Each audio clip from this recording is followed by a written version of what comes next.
funny, every time that I've joined the community, whether it be in a happy hour or breakout or even individual one-on-one sessions, there's just kind of the overall gist that you get of, hey, you leave with something. And 99% of the time it's, oh, he's the college sports guy.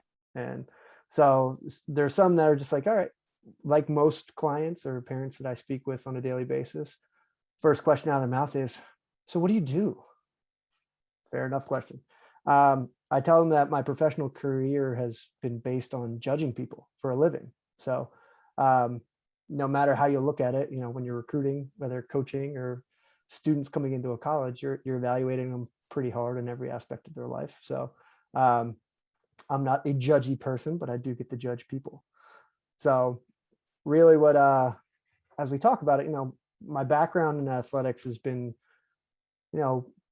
pretty, it's had its ups and downs like many of the clients that I've had. I shared the story at the 100th in the city, and that, I was playing basketball in high school, thought I was going to go and play basketball in college, blew out my knee. And although I've gotten into some colleges, my dad was like, absolutely not. You're not ready. You're not ready as a student. You're not mature. I'm not going to pay all this money for you to go fail out. You got to prove to me this. And then if it's going to happen, you're going to make your way. So really what it taught me in the shoot was to kind of get my skills together, but then also it's my first kind of experience with self-marketing, if you will. Little did I know I was going to be the small business owner then, but really it's what, my clients and many of the student athletes who play on the college level have to do nowadays. I think myself and those that are older than me kind of still have the context that, well, if you're talented enough, a coach is going to find you and recruit you and get your way. I think with everything else in the digital age, that has shifted big time.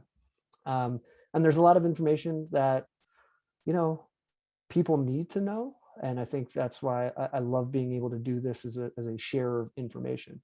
I was blessed because in my career, I got the opportunity to be an assistant athletic director at 26. So overseeing 20 sports and every kid that got recruited to Fairfield University was a really great opportunity for me. I was the guy in the room with the student and the parents, answering any questions that they had, kind of helping them through this and being honest about it. So when you go through the process now and you do a little bit of your due diligence, the numbers that the NCAA puts out for college sports, it's pretty bleak. They'll tell you that there's 7.2 million high school student athletes, but only about 500,000 play in college, which is roughly 7%. So like many, some will be like, well, my chances if I wasn't a star player, am I really going to have that opportunity to play on the next level? The answer can be yes. What people don't recognize is when you look at the converse of that, at the Division I level, where everyone thinks all the scholarships are, the NCAA sponsors 30 sports. There's only 138 coaches that are allowed to go out and recruit. So in Division 1, 2, 3, add them all up, you're talking maybe 500, 600 coaches really have the opportunity to try and go out and recruit 7.2 million high school student athletes. So the numbers really show that it's the buyer's market for the high school student. Getting out there and getting your name in front of people is the name of the game. And so many of these coaches and even parents sometimes don't really recognize that, even though it's a Division I program or Division II program, it's just like a business. Everyone has their confines of resources, staff, and money. So there's not that opportunity to be everywhere that you need to be to get the best players. You do have to rely on word of mouth, relationship building, and really taking chances on people and evaluating them that way. So there's always been that market, to help students give that knowledge. When I was there, you'd speak with, you do your high school talks, or you go and you speak to some of your neighbors. So, but when the opportunity to have this come along and really be able to do it as a primary job, it's pretty fun. There's other companies that do it. And I think as all of us is working in smaller, even larger businesses, there's companies that do it, but some specialize in one specific sport, certain specific areas, or you have big box companies that do it, that are just marketing machines. They have huge CRMs that are able to just give a ton of content and kind of blow everyone out of the water when it comes to like SEO searches or things like that. But as we have all kind of experienced at some point in time, like the big box stores kind of miss some things and don't really listen to what you actually need. And that's kind of where the small businesses thrive. So for me, that's kind of where I've lived. And obviously in Fairfield and kind of the metro New York area, there's so many schools, there's so many athletes that really have that opportunity coming from really great schools that can go and do what they are passionate about at that next level. But they need that guidance, because, as public schools get larger and larger in enrollment, and even private schools get larger in enrollment, high school guidance counselors, they're stretched to the max. I've relationships I have, people are like, oh, I have 125 students, just seniors, that I have to go through the whole college process with at that point in time. So the time that they designate to those seniors during college time, everyone else, juniors, sophomores, and freshmen, aren't really getting that advisement and kind of taking that under that wing to know some of these tips and tricks they can be doing in their recruitment as they go forward. So luckily it's good for me. Wonderful resources like, the networks and relationships I've made. Lane, thank you, has always been a big one. Coaches that I've known have gotten through. So when we get down to it, really it's a people business. What I try to do is make it easy enough for mom, dad, brother, sister, uncle, grandmother, whoever it is, to understand what we're doing. The biggest challenge we have is managing realistic expectation. I think it's just like anyone else. If I have a student who says, oh, this is my first year playing varsity, or I've never played varsity, but I want to go play basketball at Duke, we're gonna pop his balloon pretty quick on that one. I got to stay in your lane a little bit. So, but a lot of it is, just being that vessel of information to kind of share with them, what these experiences, what these different levels and environments have. So really it's kind of like a 4-step process as we go.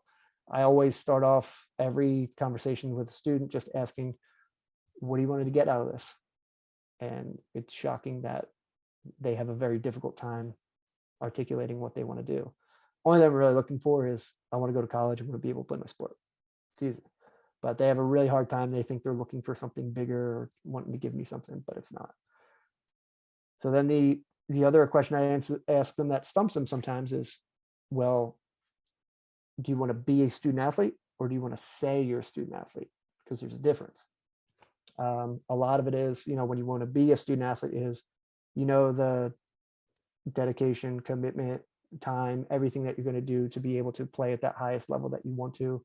You want to be able to be committed and obtain success at the best level that you can to be successful. When you say you want to be a student athlete, it's, well, I'd like to keep doing it, but I still want to go party. I still want to do this. I still want to do that. Sometimes it's a matter of, moms and dads wanting to win the cocktail party to say, hey, my son or daughter goes here and plays this sport.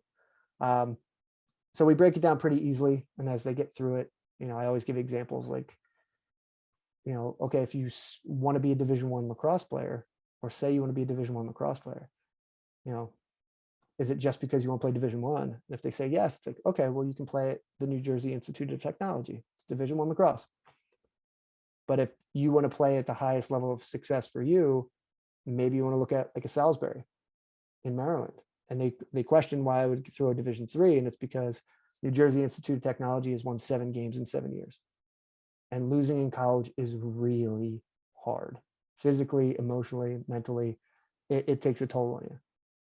Salisbury University in Maryland, they've won 12 national championships in the past 13, 14 years. So they are a premier, and what people don't recognize is they could wax the floor with a lot of Division I schools at the lower level. So while I'm not dissing NJIT, but as a newer lacrosse program, just saying that, those are things that you either want to, you're going to talk about it, or you're going to be about it. Because I've seen a lot of student athletes in my time that, say they're committed, but they're not. The first time that you want to get extra help, or you need to do something a little bit more, coach asks you, they're not willing to do it.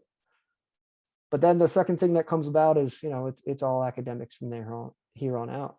The recruitment process parallels the college search process. 100%. So really, as so many people talk about the college process being about fit, it's really what I'm trying to do. The first time a family reaches out to me, we talk about kind of the 4 prongs and what we do. The first thing is we're evaluating who you are. I want to know who you are. I want you to know who I am, get a good understanding of who we are, how we're going to work together, what goals you have, and trying to figure out, how we're going to get you there. I educate a huge portion of this, trying to differentiate time commitments, expectations at each level, trying to fit the need in what they want to do. So, okay, do you want to study abroad? Do you want to be involved on campus life, XYZ? Trying to really get a good understanding of who they are and how they're going to fit from there. And then just start talking. I've had many parents tell me that they've reached out to a coach and they never got back to them and they blew them off. So they're done with them. Well, they reached out at a time where a coach couldn't call them back. So just being familiar with rules and certain time frames, you sometimes close the door on opportunities that could have been because we didn't know any better. And then really when we get into the gist of kind of what it is we do on a daily basis, it's really developing a roadmap of how we're going to get you there. We're talking communication plans, how to engage with coaches, what they're looking for. It's easy to write an email, but a lot of these coaches are shocked because they can't respond to you or they won't respond to you if you don't tell them what year you're going to graduate high school, because that will determine, can I call them back or not? So just little things like that, structuring their academic success to make sure that they can be at these levels, because athletics is just a pathway.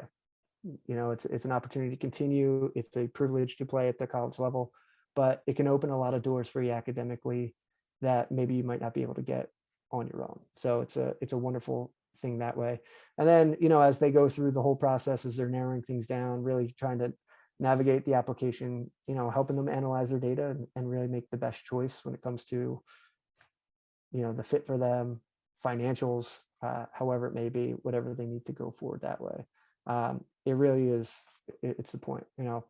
We usually do about a 30-minute consultation, kind of outline a little bit of everything for the expectations. And then we go. And if they're on board, we sign up and we get going right away. But, it's understanding that I'm working with students and they're going to be the primary. And if they're not invested in it, that's when they get, mom and dad get CC'd on the emails. But really, it's making sure that these students know that, we're getting you ready for what college is going to expect of you. So mom and dad can't go to practice for you. Mom and dad can't go to class for you. They can't write your papers for you. So they shouldn't be writing the emails to the coach for you. They shouldn't be calling the coach for you and asking for scholarship money. These are things that you can kind of do with the right guidance that are going to get you to be beneficial. But then really it's just all about data for people. And sometimes they don't know. So I had a student give me some schools that they were interested in. And then, so I'll put, admissions numbers together, athletic and academic, schools that you can fit, you think you can get in with your current academic profile. But then we'll span it out for all divisions and where we're going to go, casting a wide net, just like coaches do, seeing what sticks and we move forward. So, I'm with them from the first step all the way till they make their first steps on the college campus. So it is a never ending process. College coaches, in my opinion, are the craziest individuals alive, considering their livelihood is based off of 18 to 22-year-old young men and women in college. But nonetheless, it's about opportunity, just like all of us do every day. You're trying to get these young men and women to follow suit because the benefit and structure that sports gives to students in this thing really does kind of develop that success and achievement they can when they go into the real world after. And that's all I got. Good stuff.